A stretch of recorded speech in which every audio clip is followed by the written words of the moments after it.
Israel Iran സംഘർഷം രൂക്ഷമായതോടെ ഇറാനിൽ കുടുങ്ങിയ ഇന്ത്യക്കാരെ തിരിച്ചെത്തിക്കാൻ കേന്ദ്ര സർക്കാർ ഇടപെടൽ നടത്തി. ഓപ്പറേഷൻ സിന്ധു എന്നാണ് ദൗത്യത്തിന് കേന്ദ്ര സർക്കാർ നൽകിയിരിക്കുന്ന പേര്.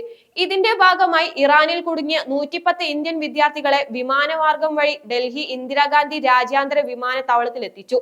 വ്യോമാതിർത്തി അടച്ചതിനാൽ വടക്കൻ ഇറാനിൽ നിന്ന് റോഡ് മാർഗം അർമേനിയയിലെത്തിയ 110 ഇന്ത്യൻ വിദ്യാർത്ഥികളെയാണ് ആദ്യപടിയായി ഇന്ത്യൻ എംബസിയും പ്രത്യേക വിമാനത്തിൽ ഡൽഹിയിൽ എത്തിച്ചത്. ഉന്നത ഉദ്യോഗസ്ഥരടക്കം വിദ്യാർത്ഥികളെ സ്വീകരിക്കാനായി എത്തിയിരുന്നു. ഇസ്രായേലിൽ നിന്നും തിരിച്ചെത്താൻ താല്പര്യമുള്ളവർക്കായി സംവിധാനങ്ങളും ഒരുക്കി തുടങ്ങിയിട്ടുണ്ട്. ആദ്യ സംഘത്തിൽ കേരളത്തിൽ നിന്നുള്ളവർ ഇല്ലെന്നാണ് കേരള ഹൗസിൽ നോർക്ക റൂട്ട്സ് ഉദ്യോഗസ്ഥർ അറിയിച്ചത്. ടെഹ്റാനിൽ നിന്നുള്ള 12 മലയാളി വിദ്യാർത്ഥികൾ എംബസിയെ ബന്ധപ്പെട്ടിട്ടുണ്ടെന്നും വരും ദിവസങ്ങളിൽ ഇവർ മടങ്ങിയേക്കുമെന്നും അധികൃതർ വ്യക്തമാക്കി.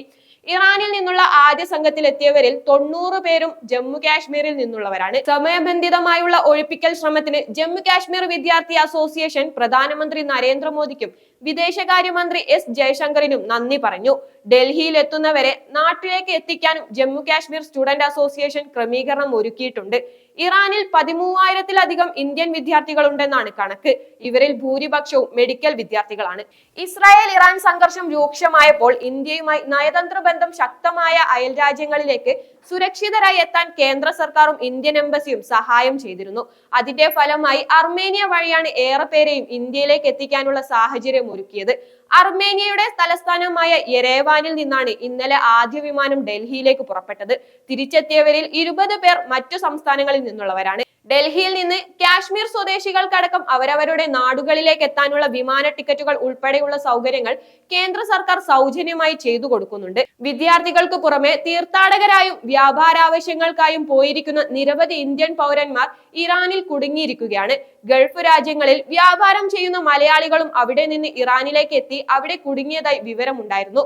ഇറാനും ഇസ്രായേലും തമ്മിലുള്ള സംഘർഷത്തിന്റെ ഫലമായി സ്ഥിതിഗതികൾ വഷളായിക്കൊണ്ടിരിക്കുന്ന സാഹചര്യത്തിൽ ഇറാനിലെ ഇന്ത്യൻ പൗരന്മാരുടെ സുരക്ഷയ്ക്കായി കഴിഞ്ഞ കുറച്ച് ദിവസങ്ങളായി ഇന്ത്യൻ സർക്കാർ വിവിധ നടപടികൾ സ്വീകരിച്ചു വരുന്നതായി വിദേശകാര്യ മന്ത്രാലയം അറിയിച്ചിരുന്നു. ആക്രമണം ശക്തമായതിനെ തുടർന്ന് ടെഹ്റാനിലെ ഇന്ത്യൻ എംബസി അടിയന്തര ഹെൽപ്പ് ലൈൻ ആരംഭിച്ചിരുന്നു. കഴിയുമെങ്കിൽ സ്വന്തം നിലയ്ക്ക് എത്രയും പെട്ടെന്ന് ഇന്ത്യൻ പൗരന്മാർ ടെഹ്റാൻ വിടാനും എംബസി നിർദ്ദേശിച്ചിരുന്നു.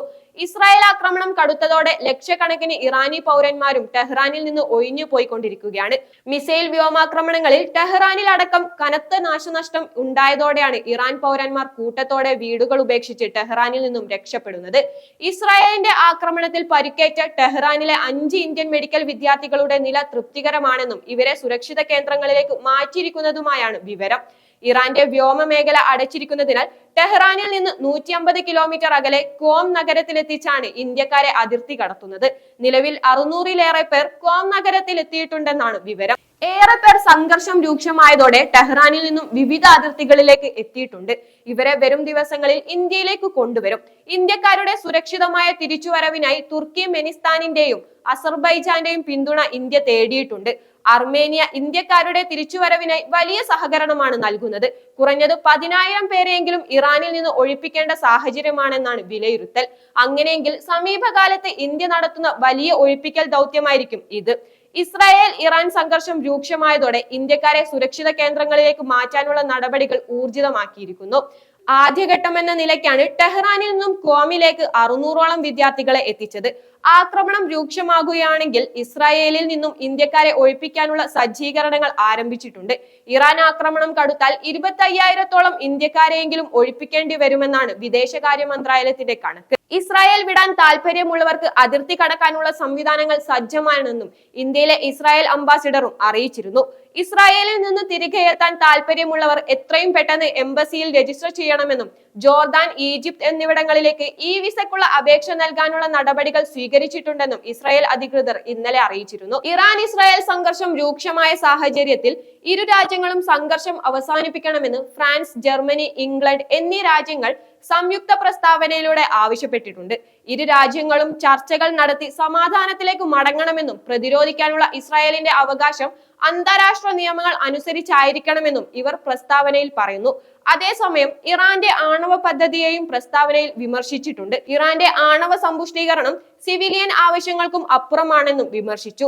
ഇറാനെതിരെ യുദ്ധത്തിൽ ഇസ്രായേലിന് സൈനിക സഹായം നൽകരുതെന്ന് റഷ്യയും അമേരിക്കയോട് ആവശ്യപ്പെട്ടിരുന്നു. ഇസ്രായേലിനുള്ള US സഹായം മിഡിൽ ഈസ്റ്റിനെ അസ്ഥിരപ്പെടുത്തുമെന്ന് റഷ്യൻ ഡെപ്യൂട്ടി വിദേശകാര്യമന്ത്രി വ്യക്തമാക്കിയിരുന്നു.